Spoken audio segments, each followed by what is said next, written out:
The test is in 4 parts: Part 1, Part 2, Part 3, and Part 4. Now look at Part 1. Part 1. You will hear a telephone conversation between a woman who is selling some furniture and a man who is making inquiries about it. First, you have some time to look at questions 1 to 5.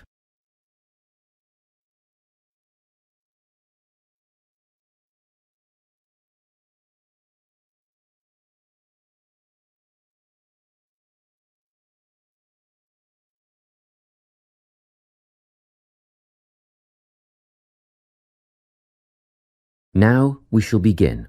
You should answer the questions as you listen, because you will not hear the recording a second time. Listen carefully and answer questions 1 to 5. Hello, Carolyn speaking. Hello, my name is Lincoln Faraday, and I'm ringing to see if you still have the bedroom furniture that you advertised for sale. Yes, there are 3 items left. 2 bedside tables and a dressing table. Oh, good. They're just the items I'm after. Tell me, what's the construction of the bedside tables? I mean, what are they made of? Well, they're a matching pair and they're made of wood. But the wood has been painted. It's not brown anymore. It's been painted cream. I see. Each table has a shelf and 2 drawers. Oh, and the drawers have square brass handles. Quite modern and quite nice, really. And what about the dimensions? Well, each table is 50 centimetres wide. That's good. Much bigger than that, and they wouldn't fit beside my bed. I live in an apartment where the bedrooms are quite small. What I really need to know is how tall they are. You see, my bed's quite high. 65 centimetres high and 45 centimetres deep. Thanks. Just a couple more questions about the bedside tables. What condition are they in, and how much are they? They're in perfect condition. There isn't a mark on them. I had them painted professionally, you know, so the finish is much better than you'd normally expect. As for how much, I think £15 each would be fair, but I'll only sell them as a pair, so that's £30 all up. Before you hear the rest of the conversation, you have some time to look at questions 6 to 10.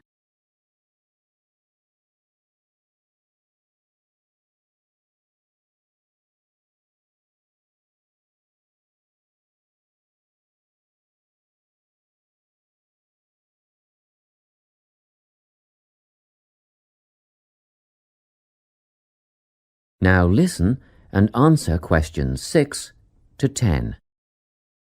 Now, can you tell me about the dressing table? Yes, it matches the other tables in colour and style. Good. How many drawers does it have? 5 altogether. The bottom 2 drawers hold more as they're deep. And the dimensions? How wide is it? That's all I need to know.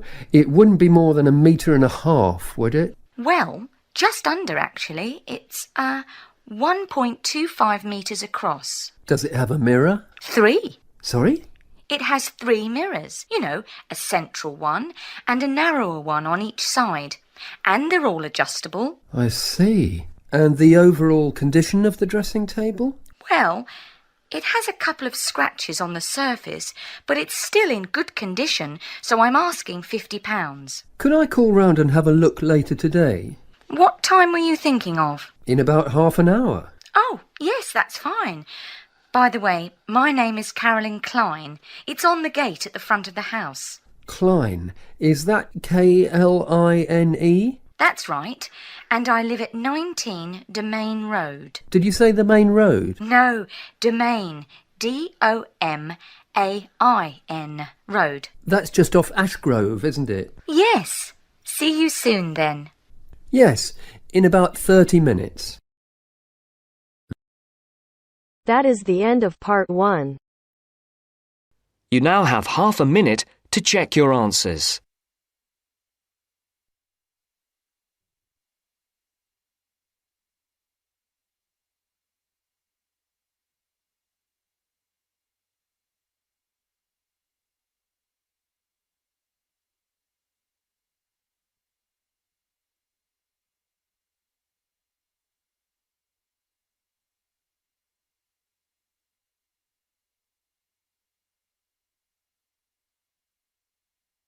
Now turns to Part 2.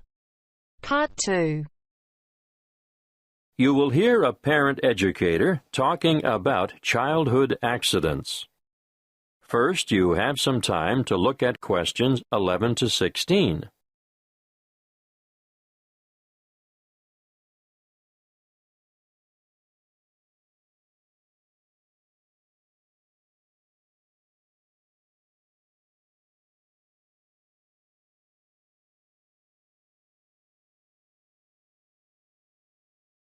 Listen carefully and answer questions 11 to 16. I'm sure you are all aware that babies, infants, and children are exposed to an enormous number of potentially serious accidents all the time. Accidents where vehicles are involved are always awful, but particularly so when children are injured. Now, of course, most should never happen, but unfortunately, the casualty lists increase every year. It still surprises me that so many youngsters fall from shopping carts, for example. With small children, however, the highest proportion of accidents will occur inside the house or in the backyard. Many of the risks are obvious, but are often ill-considered, even in well-organized homes. Older children are exposed to a greater number, for they are also open to the hazards of the adult world. This should be kept well in mind by parents. Education is vital. There are some very good television shows which do the job quite well, but children should be educated from the moment they learn to crawl, and so I'd say the best teachers are parents, who can instill safety habits in the responsive minds of their children by constant repetition. In this way, they will gradually learn to avoid the danger zones. Of course, if they go to preschool, there'll be fewer hazards there, but I'm going to cover a few of the important household areas now. Firstly, kitchen hazards. The family kitchen is actually no place for a child, although children may spend a lot of time there with their mothers. All I can say is never leave saucepans on stoves with their handles jutting out. It's easy for little hands to seize hold of them, and adults can even catch themselves on them too. Scalding is a serious issue for grown-ups and children alike. If you are transporting dangerous items about the kitchen, always look to see where children are standing. Hot items are naturally high risk. Cooking with an infant at your feet can be very dangerous. Be careful with sharp and heavy objects as well. And not the least of dangers is treading on the child, or their hands or feet at any rate. Let's move on to poisoning now. An amazing number of household items are potentially lethal to babies but are often carelessly left around. Bleach, drain cleaner, and similar items should be kept out of reach of infants, who have no idea of their risks. And a word of warning here, never reuse juice bottles as containers for lethal fluids, and never leave these items within access of infants. Playground equipment deserves a mention too. Even in the most skillfully designed playground, accidents occur. We all enjoy the seesaws, but do make sure that they are evenly balanced. Personally, I don't understand the attraction of the roundabout. It makes me feel sick to my stomach. But the little ones enjoy the ride. Swings are great fun, but children just don't understand the danger of a swing suddenly coming back and striking a standing child. The results are often big bruises or even broken bones. Fractured skulls are the worst playground injuries I've seen, and these are common when young ones fall from a height such as the top of a climbing frame. I think the slides are much safer. Whatever your preference, though, be sure to keep a watchful eye on your children in the playground. Before you hear the rest of the talk, you have some time to look at questions 17 to 20.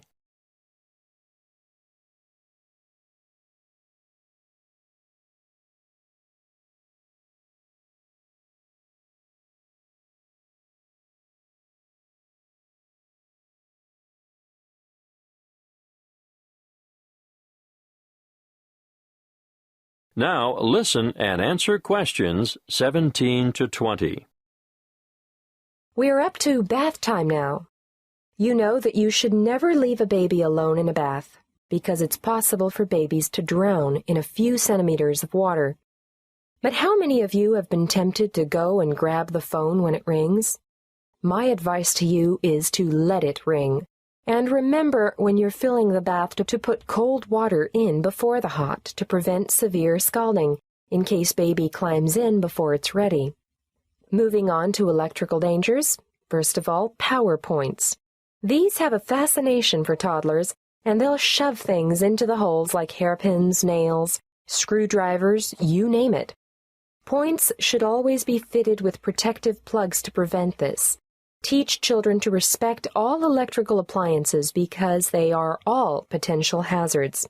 Do I need to mention cigarettes? Unfortunately, I still see parents smoking in spaces where their children have to inhale the cigarette smoke. We all know the dangers of secondhand smoke. But even leaving a packet of cigarettes within reach is dangerous because eating just one cigarette may poison a small child. If quitting the habit is too difficult, please ensure all tobacco products are kept out of reach and smoke outside. Lastly, given our cold winters, I need to warn you about heating systems. Open fires and heaters must be covered by protective devices. Even radiators and other sources of heat, which are attractive to children, can cause a nasty burn on sensitive young skin. Remember, there is never a good time to leave infants by themselves in a room where there is an unprotected source of heat. That is the end of part 2. You now have half a minute to check your answers.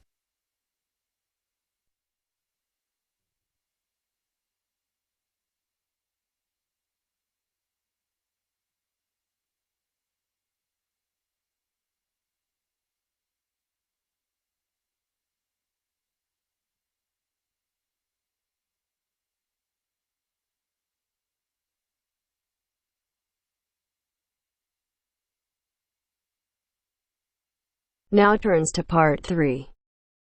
Part 3. You will hear 3 students discussing the issue of waste deposited in space. First, you have some time to look at questions 21 to 23.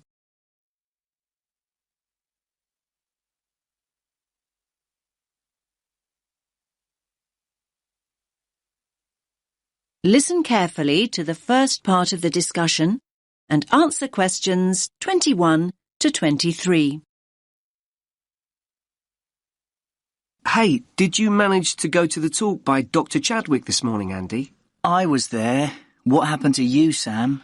My bike had a puncture. Seriously. Anyway, Ruth, I bet you took some notes. Can you fill me in? Sure. It was all about space junk. Really interesting, actually. I mean, I knew about how much rubbish humans are dumping here on planet Earth, but I had no idea how much junk there is flying around in space. Did you know that there are literally millions of pieces of rubbish orbiting the Earth as we speak? Not until now, I didn't. They reckon that around 100 tons of very small objects, like mainly dust, drops on Earth every single day. Yes, that's what she said. I thought space junk was all man-made. I can't believe they know so accurately how much is actually out there. Do they track and monitor it all the time? Yeah, they do. According to the talk, there are nearly 25,000 objects larger than 10 centimetres in diameter now orbiting the Earth. And what does all this space junk consist of? Isn't it all discarded parts of rockets that were either broken or left behind after space missions, like Apollo and all those spacecraft from years ago? Well, yes, but not only that. All other kinds of debris that we've dumped in space too. Anything from dead satellites to loose metal screws. There are even tiny particles of paint and liquid coolant. You now have some time to look at questions 24 to 26.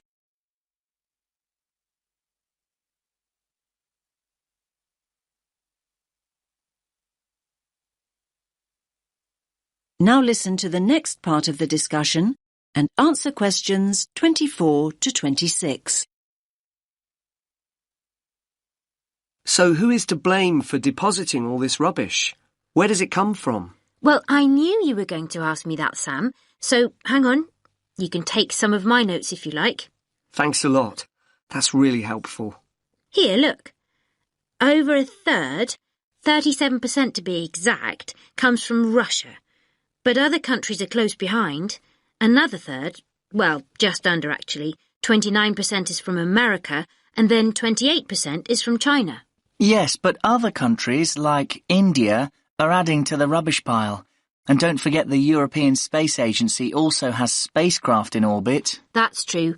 We're talking serious space junk here. Pretty serious, I'd say.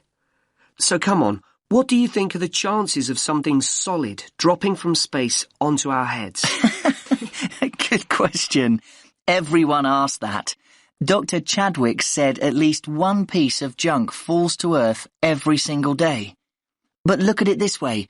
Earth is a pretty big place, so actually the statistical chances of being hit are extremely low. You now have some time to look at questions 27 to 30.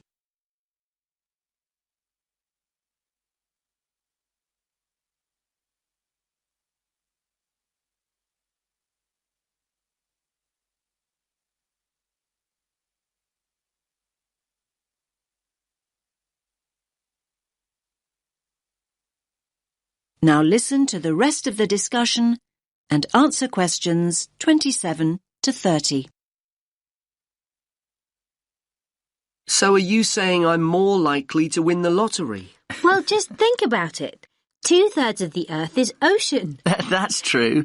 But in time, almost all these pieces of rubbish will fall to Earth because the object's orbit is decreased by its gravitational pull. But the good news is that they don't cause any serious damage. You know, they can't actually survive the heat generated on re-entry. They simply burn away. But that's not always the case. There are exceptions. Chunks of the United States UARS satellite recently fell into the Pacific Ocean. The UARS satellite? It was this 6-ton satellite launched by the Space Shuttle Discovery way back in 1991. So it had been up in space for 20 years, but stopped working in 2005. It weighed 5,700 kilos. And that's about the same as a double-decker bus, apparently.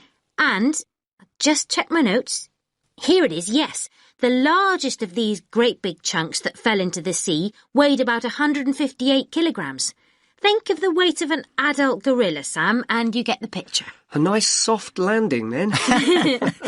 Dr. Chadwick said, imagine a couple of washing machines tied together and travelling at 100 miles per hour, and you'll get an idea. Oh, and do you remember Skylab? That was another US space station, and it fell to Earth at least 3 decades ago, in 1979. It fell into the Indian Ocean and the deserts of Western Australia. According to what I wrote down, that particular space junk weighed 100 tons. And let's not forget Mir, the Russian space station.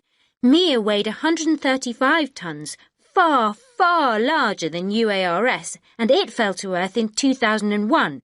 It plunged straight into the South Pacific. All very interesting. Listen, I've got some junk of my own to sort out. My bike. That's the second puncture this week. Come on, I'll help you fix it.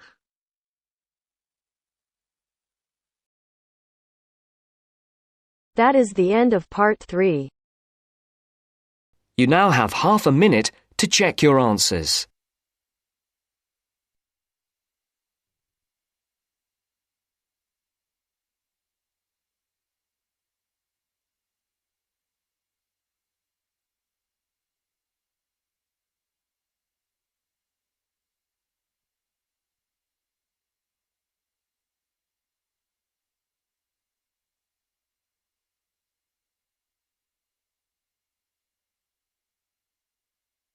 Now turns to part 4.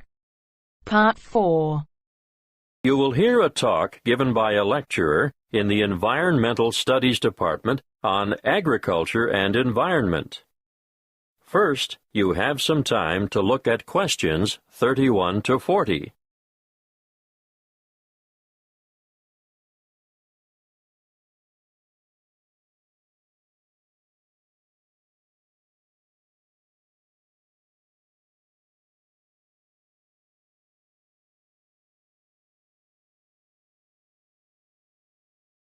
Listen carefully and answer questions 31 to 40.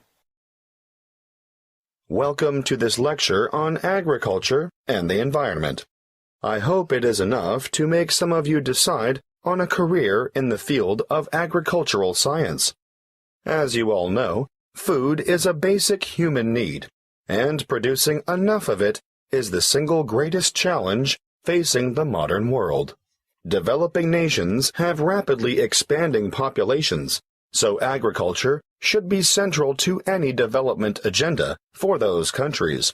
What's more, 75% of people in the developing world are dependent, directly or indirectly, on agriculture for their livelihood. And for many low-income countries, it's the most important sector of the economy, accounting for 50% of GDP, and sometimes it's the primary, if not only, source of foreign currency. Now, of course, when I talk about agriculture, I am using the term to encompass more than just growing food crops.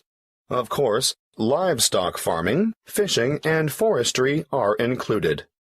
In order to combat wide-scale food shortages, agricultural research programs are underway in many areas. Using science is one way to increase productivity. But, a word of warning, agriculture must also be sustainable. Let's look at approaches that are not sustainable. Firstly, overgrazing and intensive cropping are two ancient but destructive practices that lead to loss of soil fertility. Secondly, the modern idea of liberal application of chemical pesticides and herbicides has had disastrous consequences for the health of the land, ranging from the pollution of water sources to the destruction of wildlife. These practices have ignored the mechanisms that sustain ecological communities. Ignorance has led to the destruction of the very biodiversity that is essential for sustainable food production. However, introducing new agricultural techniques, especially things like genetic engineering, can be difficult because many people remain suspicious of the fact that plants have had their genetic material modified by scientists. Biotechnology has also led to the dubious practice of bioprospecting, or, as some prefer to call it, biopiracy. Foreign multinational companies have been accused of illegally obtaining samples of indigenous plants of other countries in order to get their hands on genetic material to improve the quality or yield of their own crops. We must put aside the controversy surrounding the field of agricultural biotechnology in order to concentrate on the biggest threat to food production on this planet, which is, yes, climate change. The effects of global warming so far have been to shrink the food supply, thereby pushing up prices and making even the most basic necessities unaffordable. As I see it, the international community must address this and other challenges to agricultural production with urgency. Concrete scientific and technological achievements need to be presented for farmers to evaluate and learn to use, but, apart from that, governments need to address the complex issues of policy development if the world's hungry are to be fed. Environmental policies need to be put in place to protect ecosystems and correct soil degradation where possible. Countries cannot continue to exploit natural resources whilst ignoring the consequences. In fact, I'd like to see teams of agriculture and environment experts making up a global network which would monitor the world's farming systems. Different farming systems should be studied not only with a view to analyzing the environmental effects, but the social and economic effects as well. The studies would be carried out with a view to stemming pollution and erosion and promoting safe, cost-effective practices that will guarantee a secure food supply in the future. Monitoring sites would need to be set up all across the world and data collected in a systematic way. Of course, building the online infrastructure for such a project would cost millions of dollars, and there would be ongoing costs involved with the monitoring system. But the information gathered would go a long way towards solving the problem of feeding the masses and ensuring millions of people don't face a hungry future. That is the end of part 4. You now have half a minute to check your answers.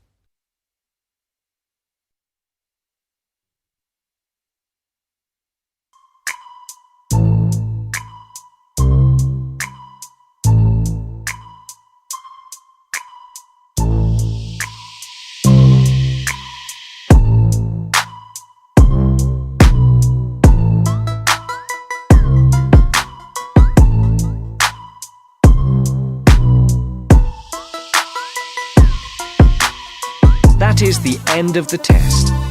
You now have 10 minutes to transfer your answers to your IELTS listening answer sheet.